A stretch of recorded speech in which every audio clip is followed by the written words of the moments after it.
hit me really hard. Hold on one moment. Okay. There you go. Where should I back start?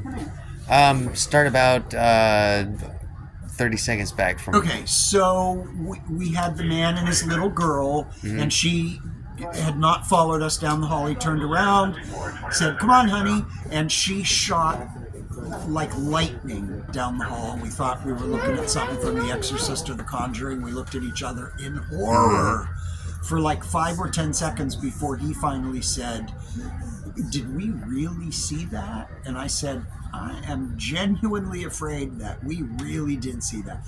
Meanwhile, the little girl said, "Somebody pushed me really hard." That was it. There was nothing paranormal about it to her. She thought that there was somebody in back of her that just shoved her. Yeah. And luckily she didn't even have the presence of mind as a 4 or 5-year-old to turn around and look. Yeah. As they left the house, the little girl went scampering down the steps out, and Dad turned around in the doorway and said to me, "I am not going to mention this to her until she's like 18 because I would like her to sleep at night." Yeah. Yeah. And then there's a fun ghost in the dining room that was pointed out to me by 2 different psychics, 6 or 8 months apart. One of them not even from America. And both of them came into the dining room and said there was a woman yelling at them. And they both said the exact same 3 sentences verbatim. They both said, "There's a woman in here yelling at me. She says she doesn't like the wallpaper. It's not hers, and she wants it taken down immediately." These 2 women were separated by 8 months in time. Yeah. And they said the exact same 3 sentences verbatim. So they were clearly... Well, let me ask you a question. Have you changed the wallpaper since then? No! She'd go away. No. Well, frankly, it would cost money, or we might consider doing it. But, you know, we operate on a shoestring budget. Yes, so yes. We can't. But, okay. Yeah, and I've heard lots of crashes and glass breaking and things that sound like a huge china cabinet crashing into, just, and all the contents just exploding onto the floor. Loud crash. I've had this happen to me twice. Go investigate where it was. Nothing out of place. Nothing wrong. Just a couple of months ago, I was sitting in the living room. I was alone, and all of a sudden, I heard footsteps walk across the room above me. And I sat there, and the first thought through my mind was, "Okay, I'm hearing things now because I've been here too long. I'm cabin fever. I'm hearing things, because I spend 800 hours a year in this house. Yeah. And I went upstairs because I thought, well, maybe someone came in. And I didn't see them go upstairs. Yeah. There was no one upstairs. The next day, the exact same thing happened again. And now it's been a couple of months, and it hasn't happened since. And for me, that's an example of how the hauntings in this house happen. Yeah. They're very sporadic. They're unpredictable. The more people that are in the house, like during the fair, the less that happens. Yes. And I knew nothing about this, and I still don't. I'm not psychic. I'm not sensitive.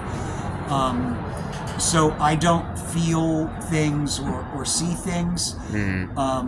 But boy, I've heard an awful lot of stuff in this house. Wonderful. Things that are just... Is there any way you can give a tour, or is it... do you have to guard the front? I can take you through only the first floor. Sure, of course. But if you come back during opening hours... I would love to. During the year, we're open Thursdays, Fridays, Saturdays, 10 to 4. And not only will the whole house be open, but I'm also going to open the attic. The attic hasn't been opened in 15 years. Well, the attic hasn't been opened since Ghost Adventures did an episode here in 2008. Everyone freaked out and they closed the attic. Okay. Until then, from the time the village opened in 95 or so, until 2008, the attic was open all the time. Oh, Suddenly, Ghost Adventures does an episode. Everyone freaks out and they lock up. they don't want to. Yeah, understandable. So this is the parlor, Uh-huh. and it is said, but there's nothing written down that we can find, that when the house first opened in 1906, that for the first few years, actually until Carl Riddle got the house in 1920, this room was sometimes used for funerals. Uh-huh. And there was a fireplace here, so I'm guessing the body would have been laid out right where the couch is. Mm-hmm. It seems about right. We have a regularly scheduled monthly haunt. It's a tour that we do at night with a paranormal group called War Party. Okay. That comes here, and they have all the equipment and all of that. Yeah. And the last time that I witnessed one, we had about 10 people sitting here in the parlor, and they had a spirit box.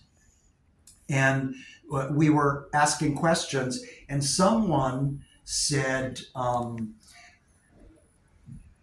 how many spirits are in this room right now? And the spirit box said 10. Mm-hmm. Now, I didn't believe this until the next question that was asked was, because they were talking to Joseph, who's the man who hung himself in the attic in 1922. They said, Joseph, do you want to say hi to anyone? And the spirit box said, James. And that's me. And nobody on this tour knew my name. Yeah. Nobody. Mm-hmm. I always thought until then that spirit boxes were a total sham. It was just some sort of radio thing that scanned frequencies and then would pick up a word every now and then. Yeah. So why did it say my name? You know? Yeah. Woo-hoo! Yeah, this way exactly. we'll see the ghostie who lives in the dining room.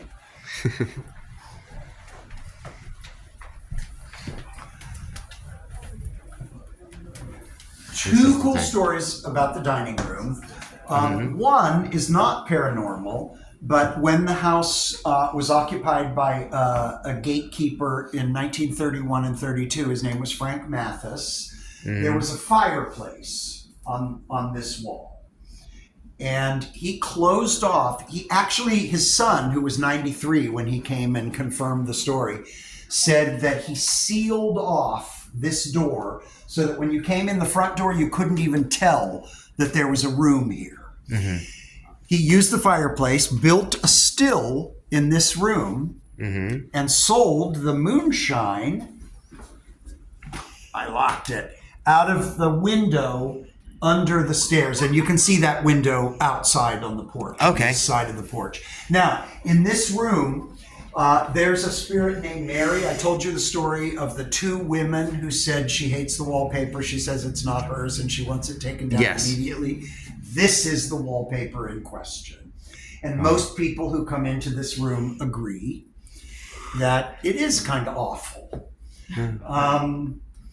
But she makes noises, and I have to say, when people come into the house and they have a ghost app, I always tell them to aim it in that corner, and about 60 or 70% of the time, way more than half the time, they get a reading right there, and then it will move to this chair at the end and sort of lower as if she's sitting down.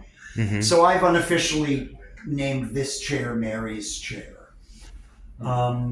It's Mary's chair. And she makes noises. She throws things around. I think she's kind of pissed off. Can I say pissed off on the YouTubes? Yeah. I think I can. I say fuck. So. Yeah.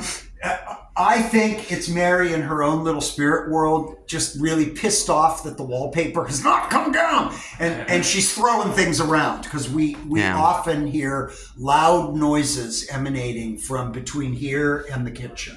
Okay. Yeah. So... creepy. Yeah. The kitchen is really...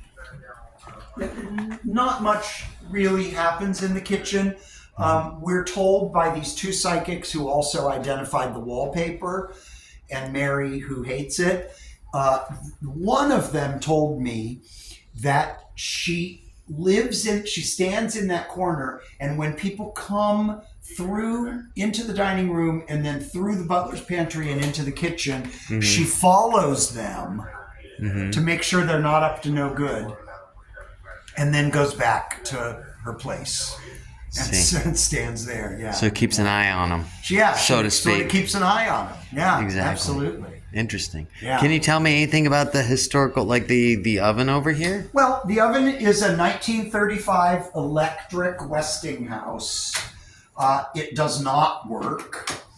The refrigerator is a 1935 Westinghouse electric refrigerator. It's 90 years old this year, and it works. It does work? It works. Yeah, wow. It works. Every once in a while, I plug it in just to make sure and think, am I on drugs? Or does this refrigerator work? It works. It cools. So this was a None stove. of this was here. Nothing in the house is original. Yes. Everything in every building in the village has been donated and then curated so that it looks right for the period that the building existed in. We had so much 30s things, so many 30s things. This cabinet, this stove, this refrigerator, and the pie safe, and this table, that we decided